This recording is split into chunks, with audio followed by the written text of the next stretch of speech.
Une bouffée d'air frais après des mois de confinement.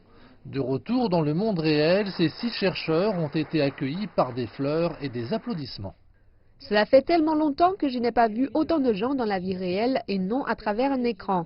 J'espère que tout ce que nous avons accompli, toutes les expériences, méthodes et tests, bénéficiera non seulement au projet Sirius, mais également aux avancées sur l'espace, la Lune et Mars. Pendant 120 jours, 4 Russes et 2 Américains ont vécu dans cette installation. Pendant ce temps, ils ont réalisé 71 expériences. L'objectif principal était de tester l'impact physique et psychologique de l'isolement. Pour un des participants, cette expérience n'était pas vraiment inconnue. Le cosmonaute Evgeny Tarelkin a en effet passé 6 mois dans la Station spatiale internationale. Nous avons essayé de créer ce que seraient les conditions à bord d'une station spatiale et la plupart du temps, c'était très similaire. Bien entendu, la seule différence était l'absence de gravité zéro ou de rayonnement, mais en réalité, c'était très similaire.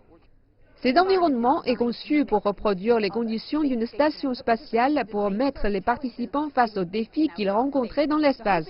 L'espoir est qu'un jour, une station comme celle-ci puisse graviter autour de la Lune et éventuellement être construite à sa surface. Ces bénévoles ont fait un premier pas dans cette direction. Parmi leurs tâches figurait un alunissage simulé et une promenade sur une surface lunaire artificielle. La Lune est redevenue une cible pour les nations explorant l'espace, un demi-siècle après que la mission Apollo 11 a acheminé les premiers humains. Il a fallu attendre 8 ans pour que nous annoncions le moment où nous avons mis le pied sur la Lune et nous n'avions ni fusée ni capacité au moment de l'annonce. Il y avait une volonté et un budget pour faire ce travail et nous avons constitué une équipe et nous avons réalisé ce travail.